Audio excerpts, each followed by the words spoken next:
आप बेटा इस वीडियो को बनाने के लिए काफी एफर्ट लगा पर आपके काम किए। मैं बताता हूं कैसे। एक्चुअल में क्या हुआ है कि टोटल आपकी 11th-12th की बायो की बुक में 10 यूनिट है और हर यूनिट की शुरुआत में एक साइंटिस्ट की फोटो है, उनकी कुछ डिटेल दे रखी है और दूसरा एक इंट्रोडक्शन का पेज है। तो टोटल 20 पेज हैं जहां से लास्ट ईयर एक क्वेश्चन इंट्रोडक्शन से आया था, रिडक्शनिस्ट बायोलॉजी करके। दूसरा वहां पर क्या है बेटा कि साइंटिस्ट एक इकोलॉजी के शुरुआत में दे रखे Ramdev Mishra, father of Indian ecology. तो इस तरीके का एक क्वेश्चन ऑलरेडी आ चुका है। इसका मतलब हम उस 20 पेज में से आपको वो सारी जरूरी बातें बता देंगे जो आपके काम की है और आपको उसे सुनना है और उसकी पीडीएफ आपको टेलीग्राम चैनल से ले लेनी है। वहां से क्या करना है, एक सिंगल पेज में उसको काम की बातें लिख लेनी है ताकि आपको भी याद हो जाए। दूसरी चीज क्या है, क्या इससे रिलेटेड क्वेश्चन है हमने बेटा प्रो नीट टेस्ट सीरीज में डाले हैं जिसमें 14 टेस्ट हम घर भेज रहे हैं, वहां हमने डाले हैं इसके क्वेश्चन और वो मतलब फुल सिलेबस एक टेस्ट सीरीज है, तो वो आप अभी भी मतलब मंगा के दे सकते हो। तो हम कैसे इसको पढ़ेंगे, पहले आप समझो, पूरी बात समझो ध्यान से और प्लीज इसको करके जाना, नहीं तो एक आध क्वेश्चन स्लिप हो जाएगा तो दिक्कत होगी। देखो ध्यान से, टोटल हमारे पास कितने साइंटिस्ट दे रखे हैं, मैंने फिर बताया आपको। टोटल यूनिट कितनी है, 10। हर यूनिट के शुरुआत में एक साइंटिस्ट, तो मैं टोटल 10 साइंटिस्ट के बारे में बताऊंगा और 10 ही इंट्रोडक्शन के पेजेस हैं उनके बारे में बताऊंगा। आगे आओ। अब देखो, सबसे पहले साइंटिस्ट हमारे पास है अर्न्स्ट मेयर, है ना। कौन है, अर्न्स्ट मेयर। अब इनकी कौन कौन सी बात याद करनी, देखो इनका बर्थ हुआ है, फिर ये सारी बातें नहीं, उनका कंट्रीब्यूशन याद करना होता है। तो सबसे पहले इन्हें इन्हें क्या बोलते हैं, डार्विन ऑफ 20th सेंचुरी। सबसे पहला कंट्रीब्यूशन क्या हो गया, इनको हम कह रहे हैं डार्विन ऑफ 20th सेंचुरी। मतलब इन्होंने इतना ज्यादा काम किया है कि इनको उस लेवल का साइंटिस्ट मानते हैं, ठीक है। दूसरा क्या है, इन्होंने एक डेफिनेशन दी थी जिसे हम कहते हैं बायोलॉजिकल कॉन्सेप्ट ऑफ स्पीशीज। तो एक डेफिनेशन दी थी इसमें, जिसमें हम बोलते हैं कि दो ऑर्गेनिज्म इंटरब्रीड करके फर्टाइल यंग बनाते हैं, तो यंग वन बनाते हैं। तो दूसरा कंट्रीब्यूशन हो गया, फर्स्ट ये हो गया, सेकंड ये हो गया। तीसरा, इनको ट्रिपल क्राउन ऑफ बायोलॉजी कहते हैं क्योंकि 3 बड़े प्राइज इनके नाम पे हैं। एक है बल्जान प्राइज, एक है इंटरनेशनल प्राइज फॉर बायोलॉजी और एक है क्रेफूड प्राइज। तो ये 3 बड़े अवार्ड इनको मिले हैं, इसके हिसाब से इनको कहते हैं ट्रिपल क्राउन ऑफ बायोलॉजी। तो जो याद रखना है मैंने वो नीचे लिख दिया है, ठीक है। तो ये पहले साइंटिस्ट हो गए, याद हो जाएगा, अर्न्स्ट मेयर। डायरेक्ट क्वेश्चन आएगा कि किसको कहते हैं डार्विन ऑफ 20th सेंचुरी, और आपने टेस्ट सीरीज में देखे हैं क्वेश्चन। अब आ जाओ सेकंड बेटा, इसकी आपको पीडीएफ टेलीग्राम चैनल पे मिलेगी, वहां से कर सकते हो। अगर आप बोलोगे मैं क्वेश्चंस भी फ्रेम कर दूंगा। सेकंड है बेटा कैथरीन इशू। तो ये जो साइंटिस्ट हैं इनकी बुक भी आती है। एक्चुअल में इनकी जो बुक थी ना वो हमने देखी भी है लाइब्रेरी वगैरह में जब हम लोग अपने टाइम पे पढ़ते थे। तो सबसे पहले इन्होंने क्या किया था, एक वायरस था, है ना, एक वायरस था, कर्ली टॉप वायरस कहते हैं, और वो फ्लोएम के थ्रू स्प्रेड करता है, उस पर इनकी पहली स्टडी थी। उसके बाद इनकी जो बुक है ना, the anatomy of seed plant by Katherine Esau, वो पब्लिश हुई थी और उसको बोलते हैं Webster's of plant biology. Webster's का मतलब होता है एक ऐसी मतलब डिटेल डिक्शनरी, ये एक एनसाइक्लोपीडिया टाइप से। तो अगर पूछा जाए कि किसकी बुक को कहते हैं वेबस्टर्स ऑफ प्लांट बायोलॉजी, ऐसा क्वेश्चन आ सकता है, तो वो मेरे पास कौन है, कैथरीन इशू। तो ये सेकंड हो गया, ये सेकंड साइंटिस्ट है जो आपने ध्यान रखा। एक उस चैप्टर में दे रखा, मॉर्फोलॉजी वाले चैप्टर में। थर्ड साइंटिस्ट आ जाओ। थर्ड साइंटिस्ट है, बहुत कॉमनली आप जानते हैं, जीएन रामाचंद्रन, क्योंकि लोग सेल से चालू करते तो इनके बारे में जरूर बता देते हैं। तो जीएन रामाचंद्रन बेटा यूनिवर्सिटी ऑफ मद्रास से पढ़े थे, और आपको जान के हैरानी होगी कि बहुत सारे साइंटिस्ट, क्योंकि मद्रास यूनिवर्सिटी सेंट्रल यूनिवर्सिटी है ना, जैसे पुणे यूनिवर्सिटी है, जैसे बीएचयू है, बनारस हिंदू यूनिवर्सिटी, ऐसे। तो वहां से पढ़े थे। सबसे इंपॉर्टेंट कॉन्ट्रीब्यूशन इनका है कि एक्चुअल में क्या है, प्रोटीन के स्ट्रक्चर होते हैं, अल्फा हेलिक्स, बीटा शीट, ये कैसे स्ट्रक्चर है, सेकेंडरी स्ट्रक्चर है। तो इन्होंने क्या किया था, प्रोटीन का एक triple helical structure collagen protein का दिया था, जो एक बहुत बड़ी बेटा ये मैगजीन होती है, इसे नेचर कहते हैं, है ना। नेचर एक बहुत बड़ी साइंस मैगजीन है, उसमें पब्लिश हो गया था, ये बहुत बड़ा है। और इनका जो मतलब एक तरीके से बातचीत किससे हुई थी, लाइनस पॉलिंग से। लाइनस पॉलिंग ने ना अल्फा हेलिक्स और बीटा शीट के स्ट्रक्चर पे काम किया था। जब ये वहां उनसे मिले ना, तो उसके बाद इनको काफी इंफ्लुएंस फील हुआ, तब इन्होंने प्रोटीन स्ट्रक्चर पे काम किया। और इनके वो जो डायग्राम है ना, उनको हम रामाचंद्रन प्लॉट कहते हैं। तो जीएन रामाचंद्रन का क्या कंट्रीब्यूशन याद करना है, सबसे पहले क्या याद करेंगे आप कि triple helical structure of collagen उन्होंने पब्लिश किया, नेचर मैगजीन में पब्लिश हुआ उनका। लाइनस पॉलिंग में अल्फा हेलिक्स और बीटा शीट दिया था, उसके काम से इन्फ्लुएंस हुए थे वे, और इन्होंने एक डायग्राम दिए थे प्रोटीन स्ट्रक्चर को, उसे रामाचंद्रन प्लॉट कहते हैं। तो जो याद रखना मैंने नीचे लिख दिया। ये तीसरे साइंटिस्ट हो गए। फोर्थ साइंटिस्ट है हमारे पास मेल्विन कैल्विन, और ये हम पढ़ाते हुए भी बताते हैं कि जब रेडियो एक्टिविटी का नेगेटिव यूज किया गया हिरोशिमा नागासाकी पे, तो केल्विन और उसके साथ के को वर्कर में कौन है बेटा, जो जे बासम है, इन्होंने मिलकर क्या किया, रेडियो एक्टिविटी का पॉजिटिव यूज दिखाया। तो इन्होंने क्या यूज किया था, इन्होंने C14 यूज किया था। तो क्या देखो, use radio active for beneficial use, C14 लिया और मैप किया पाथवे ऑफ कार्बन एसिमिलेशन, मतलब डार्क रिएक्शन को मैप किया। क्लियर है। और इनको 1961 में नोबेल प्राइज मिला। 1961 में इनको नोबेल प्राइज मिला क्योंकि रेडियो एक्टिविटी का पॉजिटिव यूज दिखाया। तो C14 रेडियो एक्टिविटी का positive use in dark reaction, ये चीज आ सकती है। क्लियर है। अब फिफ्थ साइंटिस्ट हमारे पास कौन से हैं बेटा, फिफ्थ साइंटिस्ट है ह्यूमन फिजियो से। अब देखो क्या है ना, सारी यूनिट मैं ही एक्सप्लेन करूंगा, 2 यूनिट बचेंगे, फिर एमडी सर अलग वीडियो थोड़ी बना के देंगे इसकी। तो बेसिकली क्या है, इनका नाम है अल्फोंसो कोर्टाई, ह्यूमन फिजियो के स्टार्टिंग में। तो इन्होंने क्या स्टार्ट किया था, कार्डियोवास्कुलर सिस्टम को पढ़ा था किसमें, रेप्टाइल्स में। और इन्होंने क्या किया था, जो ईयर के अंदर कॉक्लिया होता है ना, वहां पर एक मेम्ब्रेन होती है, बेसिलर मेम्ब्रेन, उस पर एक ऑर्गन होता है जो बेसिकली क्या करता है, वाइब्रेशंस को पहचानता है। तो describe structure of basilar membrane in cochlea, और वहां पर उन्होंने, देखो ध्यान से, structure located on basilar membrane, है ना, कॉक्लिया पे, कॉक्लिया ईयर में होता है। ठीक है, क्लियर है। तो इन्हीं के नाम पर ऑर्गन ऑफ कोर्टाई। अब दिक्कत क्या है, इन साइंटिस्ट के आने के चांसेस कम है क्योंकि ईयर वाला स्ट्रक्चर ही डिलीट हो गया, वो टॉपिक डिलीट कर दिया ना। अब साइंटिस्ट का नाम पड़ा हुआ, कोई दिक्कत नहीं है, करना चाहिए हमें, मतलब कि ऑर्गन ऑफ कोर्टाई किसने, अल्फोंसो कोर्टाई। उनका एक और कंट्रीब्यूशन है, उन्होंने कार्डियोवास्कुलर सिस्टम की स्टडी करी थी, किसके अंदर स्टडी करी थी, रेप्टाइल्स के अंदर। ये बात हमने याद करनी है। ठीक है, नेक्स्ट आ जाते हैं सिक्स हमारे पास है पंचानन महेश्वरी, काफी इंपॉर्टेंट साइंटिस्ट है। और पंचानन महेश्वरी बेटा बहुत बड़ा कंट्रीब्यूशन है एम्ब्रियोलॉजी पर, मैं आपको बताता हूं कैसे। सबसे पहले बेटा इन्होंने एम्ब्रियोलॉजिकल कैरेक्टर्स को टैक्सोनॉमी में यूज किया था। आपको याद है बायोलॉजिकल क्लासिफिकेशन में हम पढ़ते हैं कि नेचुरल सिस्टम में एम्ब्रियोलॉजी, एनाटॉमी, बायोकेमिस्ट्री, इनको यूज किया गया है। तो ऐसे ही इन्होंने एम्ब्रियोलॉजी को क्लासिफिकेशन में फर्स्ट टाइम यूज किया था। दूसरा इन्होंने क्या किया था, दिल्ली यूनिवर्सिटी में टिश्यू कल्चर का डिपार्टमेंट स्टैब्लिश किया था डिपार्टमेंट ऑफ बॉटनी के साथ। पहले इन्होंने डिपार्टमेंट ऑफ बॉटनी बनाया और वहां पर फिर डिपार्टमेंट ऑफ टिश्यू कल्चर उन्होंने किया। दूसरा उन्होंने क्या किया बेटा, टेस्ट ट्यूब में किस तरीके से फर्टिलाइजेशन होती है गैमेट्स की, और ओवरी के अंदर अगर आप देखेंगे ना, जैसे मान लीजिए ओवरी के अंदर डायरेक्टली पॉलिनेशन करके फर्टिलाइजेशन का मेथड डेवलप किया। और इन्होंने फर्स्ट टाइम जैसे एनसीईआरटी की जो क्लास 11-12 का जो सिलेबस फ्रेम होता है उस पर काम किया है। तो higher secondary certificate exam by NCERT, उसकी बुक के अराउंड काम किया है। किसने काम किया, पंचानन महेश्वरी। तो पंचानन महेश्वरी को अपने दिमाग में एम्ब्रियोलॉजी से रिलेटेड याद रखना है कि एम्ब्रियोलॉजी से रिलेटेड काम किया, इंट्रा ओवेरियन क्या, पॉलिनेशन, इस पे काम किया। तो ये हो गए हमारे पास 6 साइंटिस्ट।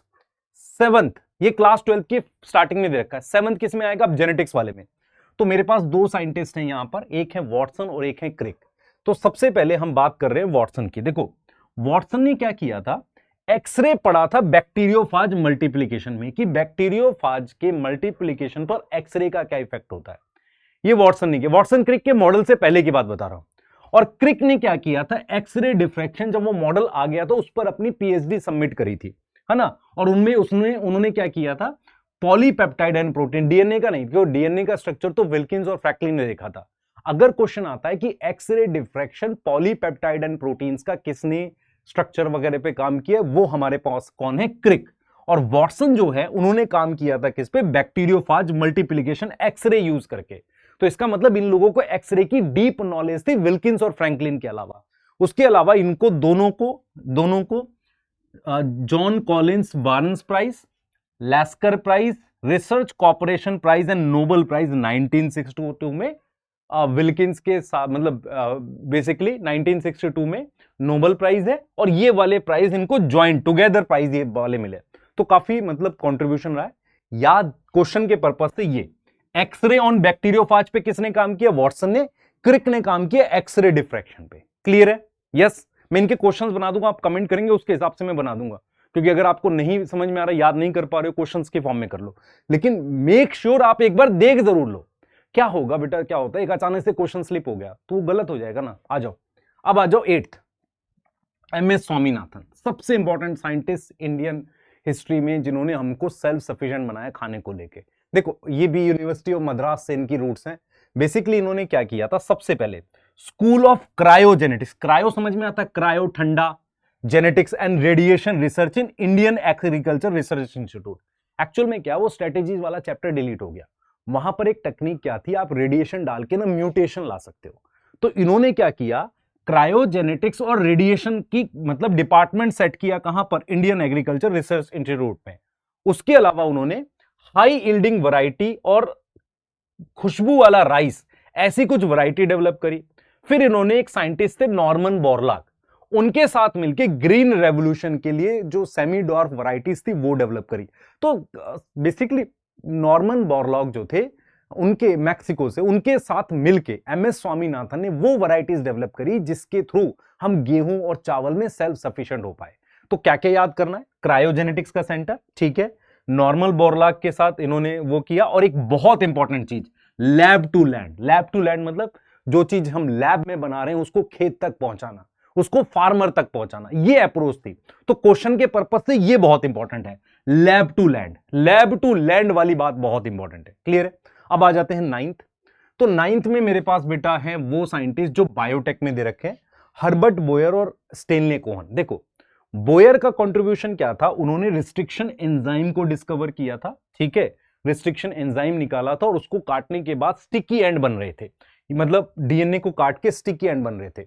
और कोहन ने क्या किया था, प्लाज्मिड आइसोलेट के, मतलब प्लाज्मिड किट को देखा था कि भाई प्लाज्मिड को आइसोलेट किया और वो उसको दोबारा से इंसर्ट करने की टेक्निक।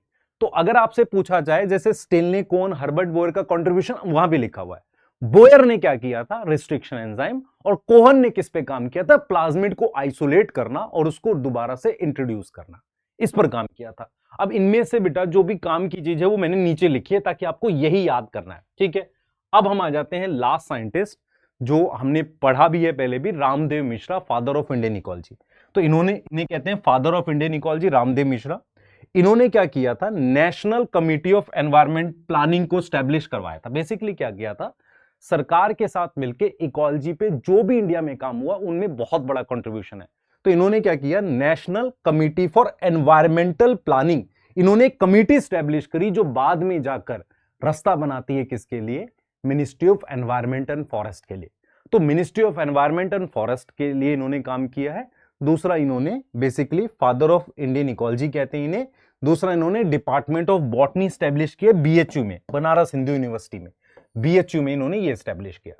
तो जो नीचे लिखा है आपने वही याद रखना है, वो काफी है। तो हमने 10 साइंटिस्ट देख लिए, उनका कंट्रीब्यूशन, क्या पॉइंट से याद रखना है। आप 10 लाइनें लिखकर प्लीज 2-3 बार लिखकर याद रखो, आपके दिमाग में बैठ जाएंगी, बस इतना करना है। लिखकर चाहो तो अपनी उसमें लगा लो दीवार के पीछे, ताकि आपको याद रहे कि भाई एक आध बार मैं देख लिया करूं। उसके बाद हम वो लाइनें आ जाते हैं जिसको हम कहते हैं इंट्रोडक्शन। इंट्रोडक्शन क्या होता है, जैसे लिविंग वर्ल्ड में। अच्छा एक चीज और मैं बताता हूं, इंट्रोडक्शन में बहुत कुछ नहीं है, लेकिन कुछ ऐसी चीजें हैं जो आ गई तो दिक्कत होगी। ये जो रिडक्शनिस्ट बायोलॉजी था ना, वो तीन इंट्रोडक्शन में लिखा हुआ है, एक में नहीं 3 में लिखा हुआ है, इसलिए भी वो आया था। तो इंट्रोडक्शन को समझने की कोशिश करनी है, बहुत ओवर नहीं करना, ऐसा नहीं कि लाइन को रट रहे हैं, वैसा नहीं करना। आ जाओ, सबसे पहले देखो ये क्या है, मैं पढ़ता हूं इसको। ये लिविंग वर्ल्ड का है। Biology is the science of life form in living process. The living world comprise an amazingly diversity of living organism, मतलब लिविंग वर्ल्ड में बहुत सारे लिविंग ऑर्गेनिज्म है। Early man could easily perceive the difference between inanimate. Inanimate क्या होता है आपको पता है, नॉन लिविंग। ये वर्ड हमने कहां पढ़ा है, याद है किसी को? ये वर्ड हमने सेल वाले चैप्टर में पढ़ा, इनएनिमेट, है ना। एंड लिविंग में डिफरेंस कर सकते थे, ठीक है, clear. Early man define the inanimate matter, ये सब थे।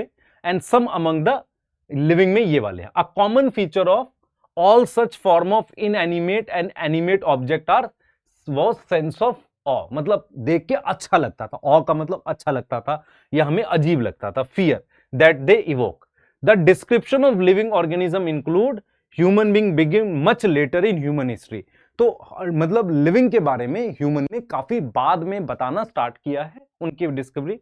अच्छा, systematics and monumental description of life form brought in out necessary detail system identification, मतलब सिस्टमैटिक एंड डीप रिसर्च। ये जो मॉन्यूमेंटल है इसका मतलब है डीप रिसर्च। तो क्लासिफिकेशन और डीप रिसर्च के थ्रू हमने क्या किया, ये सारी चीजें आइडेंटिफिकेशन, नॉमेनक्लेचर, क्लासिफिकेशन किया है। The biggest spin of such studies was recognition of sharing of similarities among the living organism both horizontally and vertical. देखो हॉरिजॉन्टल होता है कि आप स्पीशीज के बारे में जानो, वर्टिकल होता है उनकी पुरानी हिस्ट्रीज के बारे में जानो। तो इस पेज से मुझे एक्चुअल में नहीं लगता कि कोई ऐसा क्वेश्चन बन पाएगा। मैं एक्चुअल में बताता हूं, ऐसा कोई लाइन उठा के क्वेश्चन नहीं बन पा रहा इससे, ठीक है, कि कोई हम क्वेश्चन बना ले दैट वो ऑल वर प्रेजेंट डे, मतलब ये एक जनरल स्टेटमेंट्स दे रखी है, ठीक है ना, that all present day living are related to each other and also to all organism that all living on earth. ये बेसिकली क्या कर रहा है, देखो the biggest spin of such studies, मतलब सबसे इंपॉर्टेंट पॉइंट क्या था, recognition of sharing of similarity among the living, मतलब कि हम पहचान पाए कि लिविंग ऑर्गेनिज्म में क्या समानता है जो अभी प्रेजेंट है और जो पहले प्रेजेंट थे, वर्टिकल हॉरिजॉन्टल, उसे कह रहा है। तो एज सच इस पूरे पेज से कुछ बनता हुआ नहीं दिख रहा मुझे, इंट्रोडक्शन से, लिविंग वर्ल्ड वाले से नहीं बन रहा। अब दूसरा इंट्रोडक्शन कहां दे रखा है, मॉर्फोलॉजी वाले पे, यस वहां जाओ, देखो स्ट्रक्चरल ऑर्गेनाइजेशन का, देखो क्या बोल रहा है, the description of diverse form of life on earth made only by observation. अगर मैं किसी को मतलब डिस्क्राइब कर रहा हूं तो कैसे कर रहा हूं, ऑब्जर्वेशन के थ्रू, थ्रू नेकेड आई और लेटर थ्रू मैग्नीफाई, मैं या तो आंख से देख सकता हूं किसी प्लांट को या मैग्नीफाइंग ग्लास से, ठीक है। The description is mainly gross structural feature both external and internal. देखो मेरे हिसाब से ना एक मॉलिक्यूलर बायोलॉजी में मुझे एक मिला है काम का आपके लिए, जो आपको मैं बताऊं तो वहां से कुछ ऐड ऑन कर सकते हैं बस, बाकी तो मुझे इसमें ऐसा कुछ खास मिला नहीं। देखो क्या कह रहा है, the description is mainly of gross structural feature external internal. जैसे मान लो ये प्लांट है, मैं इसके एक्सटर्नल और इंटरनल फीचर बताऊंगा। In addition observable and perceivable living phenomenon were also recorded as a part of. इसके अलावा कुछ और लिविंग फिनोमिनन जैसे फ्लावर का खिलना, उसको भी हम क्या करते हैं डिस्क्रिप्शन में रखते हैं। बिफोर एक्सपेरिमेंटल बायोलॉजी और more specifically physiology was established as a part of biology, naturalist describe only biology, hence biology क्या थी, नेचुरल हिस्ट्री थी। मतलब क्या है, मेरी बात सुनो, अगर आप पहले स्टार्टिंग के चैप्टर्स पढ़ोगे वहां पे हम क्या बता रहे हैं कि स्ट्रक्चर कैसे, क्या क्या स्ट्रक्चर है, मतलब सेल में क्या है, ये वाली बातें कर रहे हैं, हम फिजियोलॉजी की बात नहीं कर रहे। तो ये कह रहा है कि शुरुआती के दिनों में जो बायोलॉजी थी वो नेचुरल हिस्ट्री थी, मतलब कि क्या क्या चीज है, किसका स्ट्रक्चर कैसा है, वो सब बता रहे हैं, ठीक है। Description by itself was amazing in terms of detail, while the initial reaction of student, भाई स्ट्रक्चर पढ़ के हमें बहुत अच्छा नहीं लगता, थोड़ा बोर्डम फील होता है। फिर detail structure was utilise later day reductional biologist where living process drew more attention from scientist. फिर ये कह रहा है कि बाद में जब हमें, अब हम तो देखो शुरुआत में हम क्या पढ़ते हैं, कोई प्लांट है उसकी लीफ कैसी है, रूट कैसी है, बाद में रिडक्शनिस्ट बायोलॉजिस्ट क्या होते हैं बेटा, जो उसके प्रोसेस पे बात करते हैं, उसके अंदर कौन से केमिकल है। तो कह रहा है कि बाद में जब हम उसके प्रोसेस और चीजों पे बात करने लगे तो हमारी मतलब साइंटिस्ट लोगों को ज्यादा उधर अटेंशन हुआ, ठीक है। Hence this description become meaningful and helpful. तो जो शुरुआत में हमने ये डिस्क्रिप्शन पढ़े, ये लॉजिकल तरीके से हमें दिखने लगे। तो ये क्या बताना चाह रहा है कि ये जो यूनिट है ना, ये बेसिकली स्ट्रक्चर बेस्ड यूनिट है। तो यहां पर जो चीजें हम पढ़ते हैं उससे ऐसा लगता है कि बायो ना हिस्ट्री है, एक तरह की नेचुरल हिस्ट्री है।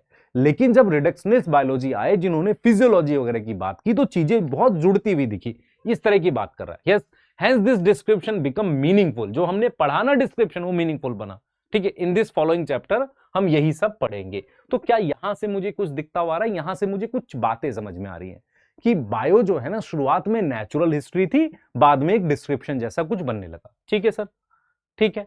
अब बहुत खतरनाक, याद नहीं कर पाओगे। अब ये सेल वाला चैप्टर देखो क्या कह रहा है, सेल का है, यहीं से आया था question. Biology is the study of living organism, ठीक है।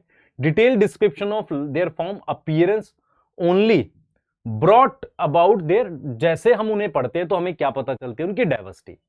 इन this cell theory that emphasise the unity, देखो it is the cell theory, वो सेल थ्योरी थी जिसने बताया, जिसने बेसिकली क्या किया, अलग अलग लिविंग फॉर्म को यूनिफाई किया। क्यों? क्योंकि सेल थ्योरी सबके लिए काम कर रही थी। कोई ऐसी थ्योरी जो सारे लिविंग ऑर्गेनिज्म के लिए काम करेगी, वो उनको जोड़ती हुई नजर आएगी। देखो ये लिख रहा है, that emphasise the unity underlying the diversity of forms, the cellular organisation of all living form, a description of cell structure and cell growth by division. इस चैप्टर में हम बात करेंगे। Cell theory also created a sense of mystery around living phenomena. Cell theory जो है वो living phenomena के अराउंड एक मिस्ट्री क्रिएट करती है कि चीजें आपस में कैसे जुड़ के बनी। क्लियर है? Physiological and behaviour process, this mystery was requirement of integrity of cellular organisation for living phenomena to demonstrate और ऑब्जर्व। और ये मिस्ट्री क्या थी कि किस तरीके से सेल की ऑर्गेनाइजेशन हुई और लिविंग फिनोमिना बना। जैसे मैं अगर आपसे कहता हूं दो सेल मिलके, ये बात कहां लिखी है? लिविंग वर्ल्ड में लिखी हुई थी कि इंटरेक्शन से कुछ नया बनता है।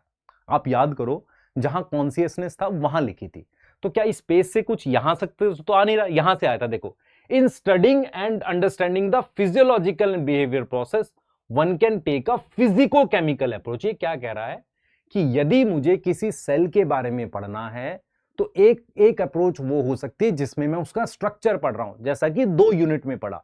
आगे मैं कौन सी अप्रोच ले सकता हूं? एक ऐसी अप्रोच जहां पर मैं कोई सेल ले लूंगा बिना उसके, और उसके अंदर फिजिको केमिकल चीजें, मतलब वो क्या कर रहा है वो कर रहा हूं, या सेल फ्री सिस्टम लेकर मैं उसमें पढ़ाई कर रहा हूं। बेसिकली ये क्या बताना चाह रहा है? This approach enable us to describe the various process. जब आप किसी ऐसे सिस्टम में जो सेल नहीं है या किसी सेल के अंदर प्रोसेस पढ़ते हैं, तो वो सेल को क्या करता है? देखो, दिस डिस्क्राइब क्या कर रहा है? This describe the various process in molecular term. तो कहीं ना कहीं हम छोटे लेवल पे, for example transcription, DNA replication, किस तरीके से खाना बन रहा है, फोटोसिंथेसिस, ये सब जो है ना बेटा, ये रिडक्शनिस्ट बायोलॉजी का पार्ट होते हैं। यहां पर आप क्या देख रहे होते, मतलब प्रोसेस को देख रहे होते हो। जो पहली 2 यूनिट थी, कौन सी वाली? डाइवर्सिटी वाली, और कौन सी? स्ट्रक्चरल ऑर्गेनाइजेशन वाली। वो कहीं ना कहीं स्ट्रक्चर पे बात कर रही थी कि, और वहां पर बायो एक नेचुरल हिस्ट्री की फॉर्म में। यहां पर ये क्या कह रहा है? ये फंक्शन की बात कर रहा है। देखो ये कह रहा है, क्या कह रहा है? In studying and understanding the physiological and behaviour process. अगर मुझे समझ में आ रहा है physiological and behaviour process, one can take a physico chemical approach, use cell free system to investigate. मतलब ऐसी अप्रोच जहां पे प्रोसेस आप पढ़ सको। ठीक है, this approach to describe the various process. The approach is established by analysis of living tissue. और इस अप्रोच में आप क्या एनालाइज करोगे कि लिविंग टिश्यू किस चीज के बने हुए, यस और नो। तो कहीं ना कहीं ये इस यूनिट पे क्यों आए, हम ये बता रहे हैं। कह रहा है कि यहां पर आकर ना हम सेल कैसे काम कर रहा है, हम कहीं ना कहीं उसकी फिजियोलॉजी पे आ गए, उसके केमिकल कौन से बन रहे हैं, हम उस तरह के लेवल पे बात कर रहे हैं। यस यस, ये देखो इन नेक्स्ट स्टेज, देखो what type of organic compound are present. Compound कैसे काम कर रहे हैं, कंपाउंड किसका बना हुआ। In next stage one can ask the question what are these compound doing, वो कर क्या रहे हैं सेल के अंदर। ठीक है, in what way the carry out gross, और कैसे वो सारे मिलके कोई प्रोसेस करा रहे हैं, जैसे डाइजेशन हो गया, मेमोरी हो गई, ये सारे प्रोसेस कर रहे हैं। In other word we answer this the question what is the molecular basis of all physiological. हम मतलब बेसिकली हम क्या आंसर करना चाह रहे हैं कि यार ये सारे प्रोसेस, ये केमिकल मिलके काम कैसे कर रहे हैं, कौन से केमिकल हैं, है ना, ये केमिकल मतलब क्या बना देते हैं ऐसा, है ना। इस सब के लेवल पे जब हम बात करते हैं उसे कहते हैं, देखो यही लिख रहा है, यही लिख रहा है, what is the basis of. देखो इट कैन ऑल्सो एक्सप्लेन कि जब कोई डिजीज होती है, एबनॉर्मल प्रोसेस होता है, तो उसमें क्या होता है। दिस फिजिको केमिकल अप्रोच, देखो इसने ऊपर एक्सप्लेन किया फिजिको केमिकल अप्रोच, मतलब एक ऐसी अप्रोच जहां पे आप सेल के अंदर कौन से केमिकल हैं, कैसे काम कर रहे हैं, वो मिलके कैसे एक सिस्टम बनाते, इस अप्रोच को वो क्या बोल रहा है, physico chemical approach to study and understand. इसको कह रहे हैं रिडक्शनिस्ट बायोलॉजी, ये कह रहे हैं। और इसमें बेटा फिजिक्स और केमिस्ट्री की बिल्कुल टेक्निक यूज होगी, सेंट्रीफ्यूगेशन यूज करते हैं, कई ऐसी टेक्निक यूज करते हैं जो फिजिक्स और केमिस्ट्री की हैं, यहां पर बिल्कुल यूज करनी पड़ेगी। ये चीज समझ में आ रहा है। ठीक है, तो इस यूनिट में हम ये, क्योंकि आप देखो ना बायोमोलिक्यूल में आप यही पढ़ने वाले हो, कौन सा केमिकल क्या कर रहा है। आप सेल साइकिल में देख रहे हो कि मॉलिक्यूलर लेवल पे कैसे केमिकल्स प्रोटीन इंटरेक्ट करके चीजें कर रहे हैं। सेल में आप देख रहे हो कि प्रोटीन कहां बनती है, फिर डीएनए क्या कर रहा होता है, सेल के जो स्ट्रक्चर्स हैं, जैसे आपने पढ़ा लिपिड हाइड्रोफोबिक है तो वो अंदर की तरफ जा रहा है, और हाइड्रोफिलिक वाला बाहर की। तो कहीं ना कहीं केमिकल लेवल पे हम लोग बात कर, इसको कहते हैं फिजिको केमिकल अप्रोच, इसी को रिडक्शनिस्ट बायोलॉजी कहते हैं। ठीक है, अब आओ जरा अगली यूनिट कौन सी है, प्लांट फिजियोलॉजी। देखो प्लांट फिजियोलॉजी में इसने क्या बोला है, the description of structure and variation of living organism over a period of time. जब हमने लिविंग ऑर्गेनिज्म का स्ट्रक्चर पढ़ लिया, वेरिएशन पढ़ ली, तो मेरे पास ended up two apparently irreconcilable perspective, मतलब 2 अलग अलग पर्सपेक्टिव मेरे पास आते हैं बायो के। क्लियर है? यस, एक पर्सपेक्टिव आता है one describe at organism and above level of, मतलब एक पर्सपेक्टिव है कि हम किसी ऑर्गेनिज्म या उसके ऊपर की बात करते हैं, मतलब इकोलॉजी की बात करते हैं। देखो organisation, while second describe the cellular level पे बात करता है। मतलब मान लो मैंने सब कुछ स्ट्रक्चर वगैरह पढ़ लिया, तो एक लेवल बता रहा है कि ऑर्गेनिज्म और उसके ऊपर के लेवल की बात कर रहे हैं। अब वो क्या है बेसिकली, वो बेसिकली क्या है हमारे पास, वो बेसिकली क्या है, वो बेटा मैं लास्ट में बताऊंगा आपको क्या याद करना है इन सारे इंट्रोडक्शन में से, जो याद रखना है वो बताऊंगा। while the second describe at cellular and molecular level, ठीक है। तो फर्स्ट रिजल्ट इन इकोलॉजी, मतलब हमने कहा ना बायो के दो पर्सपेक्टिव खुल गए, एक ऑर्गेनिज्म और उसके ऊपर की बात कर रहा है तो वो इकोलॉजी की बात कर रहा है। दूसरा अगर सेल और उसके अंदर की बात कर रहा है तो फिजियोलॉजी और बायोकेमिस्ट्री की बात कर रहा है।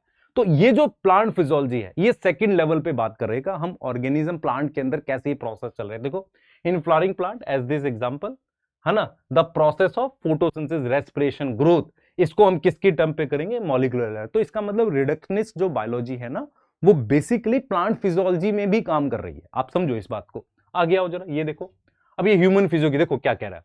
देखो फिर आ गया तीसरी जगह ये word, the reductionist approach to study the life form resulted in increasing use of physico chemical concept and technique. तो जैसे जैसे हम इस अप्रोच को यूज करने लगे, मतलब एक बायो को पढ़ने की एक अप्रोच होती है, एक अप्रोच होती है स्ट्रक्चर बेस्ड पढ़ने की। जैसे मैं भी अगर आप देखोगे ना, मैं केमिकल बेस्ड अप्रोच से पढ़ाता हूं, अगर आप ध्यान से देखोगे मेरी मोर अप्रोच जो है केमिस्ट्री बेस्ड है, लॉजिक बेस्ड है। तो जब ये वाली अप्रोच आती है, the reductionist approach to study of life form resulting in increase in the use of physico chemical concept, ये कॉन्सेप्ट ज्यादा यूज होने। Majority of the study employed either surviving tissue model. तो ये अप्रोच कहां पे काम करती है, जैसे टिश्यू पे, straight away cell free systems पे, मतलब ऐसे हमने मॉडल डेवलप किए कैसे कैसे काम हो रहा है, सही है। उसके बाद क्या है, N explosion of knowledge resulted in molecular, धीरे धीरे मेरे पास मॉलिक्यूलर बायोलॉजी डेवलप करी, molecular physiology become almost synonymous with biochemistry. देखो मॉलिक्यूलर बायोलॉजी बायोकेमिस्ट्री के सिनोनिम्स है और बायोफिजिक्स के सिनोनिम्स मेरे पास क्या है, मॉलिक्यूलर फिजियोलॉजी। तो मैं बस ये आपको बोलना चाह रहा हूं, ये एक लाइन है जहां से क्वेश्चन ये उठा सकता है, यहां से ये लाइन लिखी हुई आ सकती है बस। However, it is now being increasingly realized that neither a purely organism approach nor a purely reductionist approach would reveal the truth about biological process. System biology makes us believe that all living phenomena are emergent property due to interaction component of system under study। मैं example से समझाता हूं, ये क्या कह रहा है, मैं सिर्फ मॉलिक्यूलर अप्रोच पे नहीं जा सकता जहां पर मैं केमिकल्स के थ्रू पढ़ रहा हूं, ना मैं उस अप्रोच पे जा सकता जहां पर मैं ऑर्गेनिज्म के बाहर की बात कर रहा हूं, जहां पर मैं ये देख रहा हूं कि दो ऑर्गेनिज्म, मुझे कंबाइन अप्रोच करनी पड़ेगी। बेस्ट एग्जांपल आपने वो पढ़ा पेवलोव, जब बेल बजाते हैं डॉग आ जाता है, सलाइवेशन हो जाता है, तो वहां पर ना कहीं मॉलिक्यूलर के साथ दो तीन अप्रोच कंबाइन हो रही है। मेरी बात समझो। तो यहां पर ये कह रहा है कि systemic biology make us believe that all living phenomena, हम जो सिस्टम की बायोलॉजी पढ़ते हैं जैसे डाइजेस्टिव सिस्टम, डाइजेस्टिव सिस्टम पढ़ के हमें यह समझ में आता है कि एक एमर्जेंट प्रॉपर्टी बन रही है। अगर आप देखो मेरी बात समझो, टिश्यू सेल उसके बाद सिस्टम आता है, मान लो डाइजेस्टिव सिस्टम, रिप्रोडक्टिव सिस्टम, ये एक एमर्जेंट प्रॉपर्टी। देखो एमर्जेंट मतलब जुड़ के, due to interaction among the component of living system, regulatory network of molecules, supramolecular assemblies, cells, tissue, organism, indeed population communities each create a emergent property. और ये emergent property सिर्फ digestive system तक नहीं है, organism खुद सारे system का एक इमर्जेंट प्रॉपर्टी है। ऐसे ही जो पॉपुलेशन बनती है वो स्पीशीज के इमर्जेंट होने से बनती है। तो इसका मतलब क्या है कि सिर्फ एक अप्रोच नहीं हो सकती, जैसे जो हमने फिजियोलॉजिकल या रिडक्शनिस्ट बायोलॉजी की अप्रोच, हम ये दोनों अप्रोच देख सकते हैं, उनको रिलेट कर सकते हैं। दूसरा कह रहा है इन दिस चैप्टर हम ये सब पढ़ेंगे, ठीक है। और ये कह रहा है कि जो लास्ट के दो चैप्टर है जहां पर कोऑर्डिनेशन की बात की है बॉडी इवेंट्स की, मतलब अगर आप ध्यान से देखें ये ह्यूमन फिजियो में अगर डाइजेशन रहता तो 5 चैप्टर क्या बता रहा है, फिजियोलॉजी, बाकी के 2 चैप्टर उनको कोऑर्डिनेट करने की बात बता, उनको कंट्रोल कैसे करते वो बता रहा है। और अगर आप इस पैराग्राफ की बात समझो तो ये क्या बताना चाह रहा है, ये कह रहा है कि हम बात तो समझ गए कि सेल के अंदर क्या चल रहा है, सब कुछ समझ रहे हैं, पर ये अकेले काम नहीं करता, चीजें जो होती हैं जुड़कर इमर्ज होती हैं, उस पर बात कर रहा है, ठीक है। उस तरीके से सेल बनता, उसी तरीके से टिश्यू बनता, उसी तरीके से सिस्टम बनता, और इवन पॉपुलेशन लेवल पर भी इमर्जेंट प्रॉपर्टीज काम करती है। ये कह रहा है क्या यहां से क्या आएगा, अभी मैं सबको एक्सप्लेन भी करूंगा कि कहां से क्या आएगा। अब रिप्रोडक्शन ये 5वीं यूनिट है। अब देखो ये क्या कह रहा है, biology is a essence in the story of life on earth, why individual organism die without fail. देखो ये क्या कह रहा है कि भाई इंडिविजुअल ऑर्गेनिज्म तो मर जाता है, ठीक है, और species continue to live through millions of year unless the threatened by natural मतलब कह रहा है कि स्पीशीज जब तक जिंदा रहती है, जब तक कोई नेचुरल कैलेमिटी, मान लो ग्लेशिएशन आ जाए या मैन मेड एक्टिविटी, एंथ्रोपोजेनिक याद रखना मैन मेड होता है, एक्सटिंक्शन हो जाए, reproduction become a vital process without which species can not survive. ये जनरल बातें लिख रहा है। Each individual leaves its progeny by asexual, sexual mean sexual mode में क्या होगा, रिप्रोडक्शन, न्यू वेरिएंट्स आएंगे, सही है, ठीक है। The unit explain the detail of reproductive process in flowering plant and humans, ठीक है। To relate representative example, a related perspective on human reproductive health, how reproductive ill human can be avoided is also, तो reproductive health के बारे में बता रहा है। तो इस पूरे में आपको ये ध्यान रखना है कि भाई किसी भी स्पीशीज को मारने के लिए, हटाने के लिए या तो कोई नेचुरल प्रोसेस होता है या बेसिकली मैन मेड एक्टिविटीज होती है। और आ जाओ, अब ये जेनेटिक्स वाला है। अब ये कह रहा है the work of Mendel and other, यहां से कुछ मिलेगा आपको, वो followed he gave us idea of inheritance. तो मेंडल और दूसरों के काम से मुझे इनहेरिटेंस के बारे में पता चला। However the nature of these factor which determine the phenotype was not clear. तो मेंडल ने फैक्टर बोला था, उसका नेचर वो डीएनए है, लंबे समय तक नहीं, उसके बाद आए थे वो एक्सपेरिमेंट्स, याद करो, ठीक है। As these factor represent the genetic basis of inheritance, understanding the structure of genetic material and structural basis of genotype and phenotype, conversion become focus of attention for the next century. तो शुरुआत की century में क्या हुआ, जब Mendel थे उन्होंने factor खोजे। नेक्स्ट सेंचुरी में क्या हुआ कि उसका नेचर क्या है, कैसे वो काम कर रहा है, फिनोटाइप ला रहा है, मतलब जीन्स कैसे एक्सप्रेस करे, उसकी बात कर रहे हैं।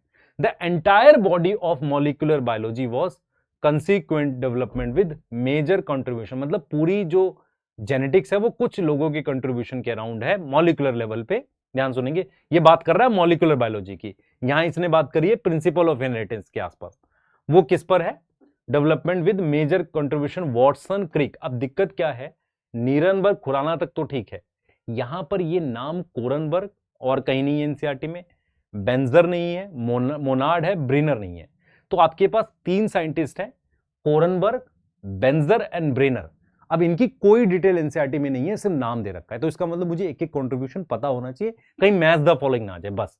A parallel problem will tackle was the mechanism of evolution, clear है। और फिर ये अगले चैप्टर की बात कर रहा है एवोल्यूशन की, ठीक है। तो इस पूरे पैराग्राफ से मुझे इनके बारे में पता होना चाहिए। मैंने यहां लिखा है, देखो दो, अच्छा ये चीज समझना पड़ेगा आपको कि अभी तक हिस्ट्री में जितने भी नोबेल प्राइज मिले हैं उनमें से 6-7 ऐसे हैं जिसमें फादर और सन दोनों को मिला है, और कुछ ही एक ही ऐसा है जिसमें फादर और सन को एक साथ मिला था, इनको भी एक साथ नहीं मिला था। तो कोरनबर्ग जो है फादर और सन है, दोनों ने कंट्रीब्यूशन किया था। देखो फादर जो कोरनबर्ग है उन्होंने डीएनए मतलब पॉलीमरेज के अराउंड काम किया था, है ना, डीएनए पॉलीमरेज को आइसोलेट किया था इन विट्रो लैब में। दूसरा जो सन है कोरनबर्ग, उन्होंने न्यूक्लियोसोम के बारे में डिस्कवरी करी थी और ट्रांसक्रिप्शन की कुछ डिटेल लाई थी। फिर जो बेंजर है ना, आप एक सिस्ट्रॉन वर्ड पढ़ते हो, ऐसे एक वर्ड होता है म्यूटोन, एक ऐसा सेगमेंट जिसमें म्यूटेशन हो सकती है, रिकॉन रिकॉम्बिनेशन कर सकता है। ये वर्ड जो है ना सिस्ट्रॉन, ये किससे रिलेटेड है, बेंजर से। और ब्रीनर जो है ना, उन्होंने दिया था, उन्होंने एक्सपेरिमेंट किया था ट्रिपलेट जेनेटिक कोड का, एक्सपेरिमेंट किया था, क्योंकि आपको याद करो जॉर्ज गैमोन ने तो वैसे बता दिया था, फिजिसिस्ट थे, डायरेक्ट बता दिया था। इन्होंने ट्रिपलेट जेनेटिक कोड का एक्सपेरिमेंट किया, एमआरएनए पे काम किया। किसने किया, ब्रीनर ने। तो आपको ये याद करना है। तो इसका मतलब मुझे पूरे इंट्रोडक्शन में से एक तो रिडक्शनिस्ट बायोलॉजी वाला मिल गया, एक मुझे ये मिल गया ब्रीनर वाला, बेंजर वाला, और मुझे ये मिल गया, ठीक है। मतलब मेरा काम है बेटा इसको खोज के इसके बारे में बताना, आपका काम क्या है, जितना बताया उतना ही याद करना। अब आपको बातें सिर्फ समझनी है, याद करने वाली लाइनें मैंने आपको बता दी। अब जैसे ये है मेरे पास, अब ये क्या बोल रहा है बेटा, ह्यूमन वेलफेयर। अब इसमें क्या बोल रहा है, बेसिकली ये कह रहा है कि शुरुआत में ना, आप ये बात देखो भी, शुरुआत में इंजन खोजे गए, टेलीविजन खोजे गए, टेलीफोन खोजा गया। तो 19वीं सदी या 20वीं सदी तक ना बहुत ज्यादा काम जो हुआ है ना, वो फिजिक्स और केमिस्ट्री पे हुआ है। उसके बाद देखो क्या कह रहा है, 20th century and certainly 21st century में demonstrate the utility of biological knowledge. सही है, कहां कहां पर, जैसे एंटीबायोटिक 1945 के आसपास, प्लांट से जो ड्रग्स मिलती हैं, फिर एग्रीकल्चर प्रैक्टिस, फूड प्रोसेसिंग, है ना, ये सारी चीजें। इसका मतलब बायोलॉजी ने थोड़ा बाद में पिक किया, बस ये कह रहा। अगर आपसे पूछा जा सकता है तो लॉजिकली दिमाग में रखेंगे कि शुरुआत में ज्यादा काम किस में हुआ, फिजिक्स और केमिस्ट्री पे। अब 21st और इसमें आप देख रहे हो एंटीबायोटिक्स हो गई, इन चीजों पे काफी काम हुआ है, फूड प्रोसेसिंग हो गई, ये सारी चीजें, ठीक है। अब हम आते हैं किस पे, बायोटेक में। अब देखो बायोटेक में इसने क्या बोला है, इसने बोला ever since the days of Rene Descartes, ये कौन थे? फ्रेंच दार्शनिक थे, मतलब एक फ्रेंच फिलोसफर थे, ठीक है, और मैथमेटिशियन थे। तो उनके टाइम से ह्यूमन को स्पेशली पता था कि नेचुरल साइंस वर डायरेक्ट, देखो इन्होंने क्या बोला था, इन्होंने बोला था कि साइंस बेसिकली क्या करती है, देखो all human knowledge specially natural science were directed to develop technology. Science technology develop करती है जो क्रिएचर को कंफर्ट देती है, सही है, और ह्यूमन लाइफ में वैल्यू ऐड करती है, मतलब बेनिफिट ऐड करती है। The whole approach to understand natural phenomenon become anthropocentric, मतलब जितनी भी चीजें हम समझना चाह रहे हैं वो क्या है? एंथ्रोपोसेंट्रिक, मतलब ह्यूमन के अराउंड है, मतलब ह्यूमन के बेनिफिट के अराउंड है। Physics and chemistry gave this rise to engineering. Physics और केमिस्ट्री में इस बात को हम इंजीनियरिंग कहते हैं, टेक्नोलॉजी कहते हैं। क्लियर है? The major utility of biological word is the source of food. हमें क्या मिला है? हमें बेसिकली बायोलॉजी से क्या मिला? अगर आप ध्यान से देखेंगे, बायोलॉजी की सारी रिसर्च खाने को लेकर है। मतलब अगर हम जीएम क्रॉप्स की बात करते हैं, मेरी बात समझ में आ रही है, हम बेटर एनिमल्स की बात करते हैं, ट्रांसजेनिक एनिमल्स, कहीं ना कहीं खाने को लेकर हम ज्यादा मतलब उस पे है। Biotechnology the 20th century of shoot of the modern biology change our daily life, ठीक है, and its product qualitative improvement health and food production. कहीं ना कहीं हमने अपने मतलब जो खाने की चीजें उन पे क्वालिटी इंप्रूव करी है, उनकी प्रोडक्शन बढ़ाई है, इस पे ही बात कर रहे हैं, ठीक है। यस, अब आगे बात करते हैं हमारे पास इकोलॉजी। देखो, diversity is not only a characteristic of living organism but also content in the biology text book. Biology is present either as botany, zoology और माइक्रोबायोलॉजी। एक्चुअल में क्या कह रहा है कि बायोलॉजी ऐसा नहीं कि सिर्फ कंटेंट है, और बायोलॉजी को हम नॉर्मली क्या बोलते हैं? बॉटनी, जूलॉजी, माइक्रोबायोलॉजी, ऐसे ही 3 ब्रांच हो गई।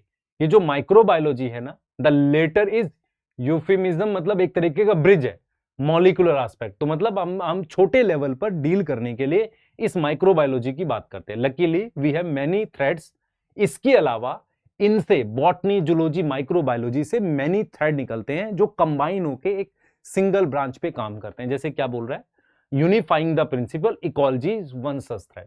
तो ये आ सकता है कि बॉटनी, जूलॉजी, माइक्रोबायोलॉजी से कोई कॉमन थ्रेड है जो सारी नॉलेज को ज्वाइन करता है, वो क्या? इकोलॉजी। तो essence of biological understanding is to know how organism while remaining an individual interact with other. कैसे ऑर्गेनिज्म एक दूसरे के साथ इंटरेक्ट करता है। देखो बेटा, मैं क्या कर रहा हूं, मैं लाइनें तो एक्सप्लेन कर रहा हूं, पर मैं आपको एक बात क्लियर बोलता हूं, बहुत सारा इसमें से पढ़ के परेशान मत हो ना, लाइंस डिफिकल्ट है, सारी हमें नहीं भी समझनी। मान लो मैं आराम से बैठ के एक लाइन का मीनिंग समझा, जैसे यूफेमिज्म मतलब क्या है? एक तरह का ब्रिज की तरह काम करता है। तो ये माइक्रोबायोलॉजी इसके और इसके ब्रिज की तरह काम करता है, पर आपको वो करना नहीं है। आपको ये समझना है कि इसमें ये क्या बोल रहा है कि बायोलॉजी की डिफरेंट ब्रांच के थ्रू एक कॉमन ब्रांच निकल के आई इकोलॉजी, जो किसके काम अराउंड काम करे? इंडिविजुअल के अराउंड, ठीक है, क्लियर है। अब पर्टिकुलर एस्पेक्ट, अब यहां पे क्या कह रहा है? इकोलॉजी का एक पर्टिकुलर एस्पेक्ट है man made environmental degradation. Environmental issue delete हो गया, उसके बारे में इसने एक लाइन यहां लिखी है, ठीक है। इसका मतलब यह हुआ कि हमें कोई ऐसी लाइनें ज्यादा है नहीं, वो रिडक्शनिस्ट बायोलॉजी वाली थी, फिजिको केमिकल अप्रोच, वो लास्ट ईयर आ गया। उसके अलावा आपके पास कुछ साइंटिस्ट के नाम है, कॉरनबर्ग, ब्रीनर, ब्रेजर करके वो हैं कुछ, ठीक है, वो आपने करने हैं। उसके अलावा आप 1-2 लाइनें और बनाना चाहो तो बना दो, मैं कहोगे तो मैं बना के दे दूंगा क्वेश्चन उसके, पर एज सच इंट्रोडक्शन से बहुत एक्स्ट्रा ऑर्डिनरी पढ़ के परेशान नहीं होना। साइंटिस्ट इंपॉर्टेंट है, वो ज्यादा है, ठीक है। मुझे कमेंट में बताना, मुझे टाइम लगा इसको मतलब तैयार करने में आपके लिए, क्योंकि मैं भी मानता हूं कि एज सच इंट्रोडक्शन से कुछ ज्यादा पूछता नहीं हूं, इसीलिए हम लोग भी ना बहुत मतलब उसको उतना सीरियस लेते नहीं थे।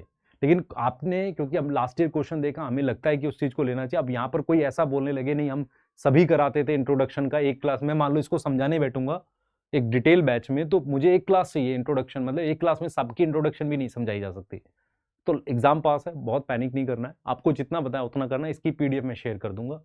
जो लाइनें आपको समझ में आ गई, मोर गुड। इंट्रोडक्शन वाले पार्ट में आपको 2 चीजों पे ध्यान रखना है, एक वो रिडक्शनिस्ट बायोलॉजी वाली, दूसरी आपको मैंने बताया कि किसके वो मतलब सेम है, बायोफिजिक्स वाला बताया था, और एक साइंटिस्ट के नाम। इस और बाकी जो मैंने 10 साइंटिस्ट की डिटेल बताई वो, ठीक है। कमेंट में बताना क्या था। फिर मिलते हैं, बाय।